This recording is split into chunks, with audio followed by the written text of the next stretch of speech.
to be blessed and peace. I want to thank you all for coming, Bill.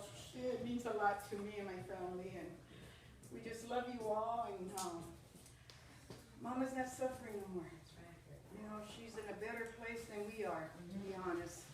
And I just see her in peace, and she's with her. I say to her man. She's with Daddy now. She's not suffering. She's resting in peace. She looks like a movie star, and that's the way she wanted to leave, looking like a movie star. So, my son Michael, he's going to share a word, and then we'll head up there to the cemetery. Okay? Thank you so much. Like my mom said, I just want to thank everybody, all family and friends that were able to make it today, and the ones that are hopefully still on their way, that God would give them traveling mercies to where they're coming to. I know that it's a very difficult thing to see a loved one pass, and this is not just no loved one. This is to her grandkids and to her own kids and to her great grandkids. This was my mom. This lady right here, we all could have endless stories about this wonderful lady, this awesome lady. She overcame so much in her times, even as far as with my grandfather being sick and him having cancer, colon cancer. This lady had to be strong for him. And I thank God at that time that God did not take my grandfather at that time, because it would have been devastating for my grandmother at that time in her life. So him still staying alive and him still fighting gave her the opportunity to keep fighting, even all the way to the end. And it seemed to amaze me that at the time that she was taking her last breaths in the hospital, all these nurses are giving their, I heard the squabbles going on about, my grandmother, she's not going to make it for the next couple of hours. And, them hours went on, and they said, oh, she's not going to make it through the night. And then the night went on, and my mother called me in the morning, she's still alive. Because that's who my grandmother was. She was a fighter. She was a fighter. And I can only imagine as she was laying there, not in her deathbed, but in the next level, going on to the next place, she was going to go into paradise with God. I can imagine that she was sitting there just hearing these nurses go on about, oh, she's not going to make it through the next couple hours. My grandmother, she was a feisty cat. She was a stubborn woman. We loved her. But that's the way she was. I can imagine she was just saying, you know what? These nurses, they're crazy. They're out their mind. I'm not going to go when they want me to go. I'm going to go when I'm ready to go. I'm going to go. And I know that this lady was loved by many people. Not only her own grandkids, by her own kids and her grandchildren and her great-grandchildren. But this is not just a place. I understand that we come into this place, and this is a place where people come to lay down to rest. But my grandmother, she's not at rest. Yes, right now, physically in this earthly world right now, she's resting right now. But man, if you can only put your spiritual glasses on and see that right now, my grandmother, she's clothed in all of God's glory. Amen. She went to a better place. See, God said that He would give us a better place that He made for us, that He prepared for us. And I just want to share a couple of things. I know it's difficult to come in and we deal with, death of our loved ones. And we come in and we come in, we come in to mourn and this and that, and we come into grief for our grandmother. But this is not a time for grievance right now. It's not a time for mourn. This is a time for us to celebrate. My grandmother lived a good life. She overcame so much, so many obstacles, so many circumstances, so many sicknesses, and now she comes to rest. It's not only to rest, but she's gone on to the next level. My grandfather came back for her to proclaim and to take what is his through Jesus Christ. God allowed her to stay this long with us for this very reason, is to love us. I remember this wonderful woman was driving to the projects, and I posted something on my Facebook that, growing up in the projects, it was hard. Being raised with a single parent and, living in a poverty state, we didn't always have much, and what we had, we were happy with. But this lady will come in. Sometimes I'd be running around with no shoes. Sometimes jack flats. That's all we had. With the Chinese Bruce Lee Kung Fu jack flats. That was the style. That was the style back then. Everybody would come. comes with kung fu fighting. But, you know, this lady will come in, and there was times, you know, things were hard. Maybe we missed a meal, maybe we skipped a meal, but this lady will come in, and oh man, you know, take us, like I said, take us to the happiest place in the hood. And that was McDonald's, right up the street. And you know, Happy Meals made us happy. And thank you God for this lady. Not only did she do it for us, she did it for all her grandkids, all her own kids. You know, she, like I said, she was a feisty cat. But thank God for her.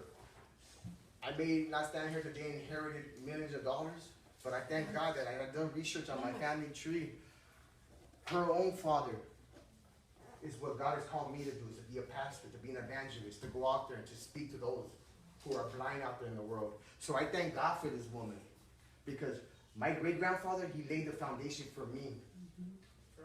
He's laid it for all of us, for our great-grandchildren, her children, our grandkids, my kids, the next kids that are coming after. They laid that foundation. So I know that she believed. She was a believer. And she believed. She was like my wife, a pastor's daughter. She believed. So she knew the way, the truth, and the life, and who that person was. And that's what made her strong, even through the times when my grandfather, he suffered with colon cancer, and he beat it, he fought. We came from a bloodline of fighters. We're fighters. We're all fighters. We all find our way. We all find our way through it, to fight, to circumstances that sometimes pull a grip on us. But I thank God for this woman. And I just want to share something real fast before I close up. I don't even know why I wrote notes. It always happens this way. Even when I go to preach at church, I never go off my notes. God just takes me somewhere else, and I'm just... But I just want to share this with you, this right here. And it comes out of John. John 14, 1 through 6.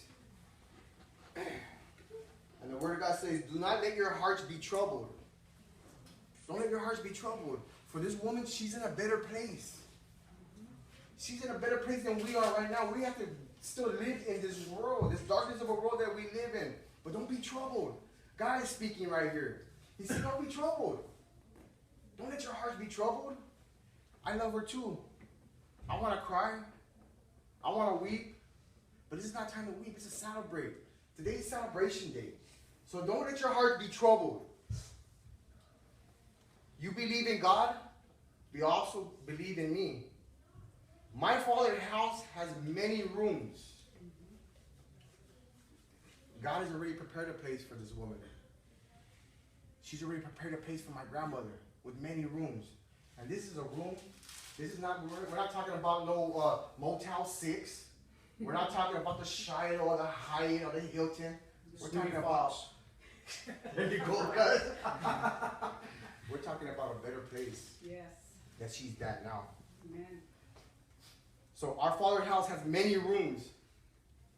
If that were not so, would I have told you that I am going there to prepare a place for you, to prepare a place for her, to prepare a place for you and me when that time comes? And if I go and prepare a place for you, I will come back and take you to be with me, that you also may be where I am. See, God wants us to go to that same place. Some of us may be believers and some of us not. But the ones that do believe, God has prepared a place for us. That is beyond this world. That is beyond anything that your mind can imagine.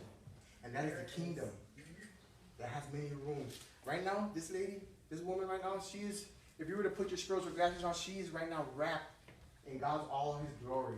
Wrapped in his majesty. Right now, she's already a beautiful woman as she is. She's got more jewelry on than anything could possible. You can imagine. You know the place that I am at. You know the way to the place where I am going. And this is the last right here. Thomas said to him, Lord, we do not know where you are going. So how can we know the way? And this right here, Jesus tells us the way. Verse 6, Jesus answered, I am the way. She knew the way. At her growing up, I knew that inside of her heart she had Christian beliefs. Christ-like beliefs, because my great-grandfather was a preacher man. He believed. So she believed. And inside of her heart, she believed. She knew the way. She knew the truth. So he says, I am the way and the truth and the life. Her life might end here on earth, but it just started. She may be laying there resting right now. But like I said, if you were to put your spiritual glasses on, she's very much alive and still breathing. She's in this place right now, not by herself. She's with my grandfather. And she lives more than $1 million. She's all dressed up. Not with no place to go. She's got the greatest place to go. So I just thought I'd share that with you guys as my family and my friends. And I want to thank everybody for coming. Like I said, I know it hurts me. We all have our stories about my grandmother and endless stories that could go on and on. But this is a day to celebrate. To celebrate her second life. Celebrate a better life. And she don't have to worry about no more sickness, and she don't have to worry about any infections, or she has so much more to live for now. And she's going to a better place. So I just want to thank you all for coming. Thank you.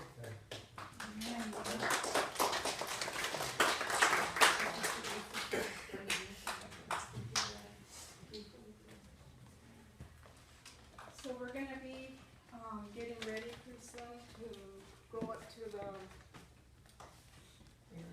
burial site. I can't even think right now. That was beautiful, Mijo. I thank you so much for sharing from your heart. Yeah, she was a mom to my boys because I was a mess in the projects. I was always out there in the streets doing my own thing. I was depressed. And she would always pick up my boys. I thought they were kidnapped. And I'd go running all over asking everybody, where's my boys at? Have you seen them? And she took them. She didn't even have to ask me. Go feed them and give them shoes. And she helped me a lot when I needed somebody. And she took care of my boys. And I thank God that He gave me a chance to be here today, because promised my dad I would be there for him, but I had to clean up my life first. And God picked me to one day to say, come on, follow me now, because I have plans for you. I didn't understand the plans, but I'm glad and I'm very grateful for being there for my mom and my dad and my sister. She's my backbone. Thank you, sis. Omar, he quiets me down. He's the calmer one here. I thank you, Christopher, your grandma, your great-great-grandma. She loved you so much, Mijo. Jamie, grandma loved you, but you guys live in Fresno, so you're the little princess, Mijo. Your grandpa and your grandma, they're together now. We gotta stay here until it's time for us to go, but you can't keep your eyes on Jesus. Mama's gonna be your little guardian angel, Grandpa. Okay? Mr. Omar and Roy, thank you for always going to the swap meet and seeing my dad there. He'd always come home from the swap meet so happy. My grandson went over there. My little grandson Larry. We got a lot of Larrys in our family. The Moss, you guys really made my dad those days, those times so happy. Monique and Mike, thank you for being here. My granddaughters and my best friend, I haven't seen her for years. We found each other on Facebook. She used to babysit my son Michael, so I could take off. But Mary's and Mr. Gonzalez, I call them, very lovely people. They had no judgment. They knew what, Anna would know it, Polly what they never said nothing. Remember, going to Brooklyn and buying the kids things and feeding them, and is she okay? And she wouldn't know this, but she would call me and I said, she's okay. I seen her here, she's okay. Always and visit her at her lovely house. I adored because she was like a queen. Or Soto Street, back then, you look at it now, it's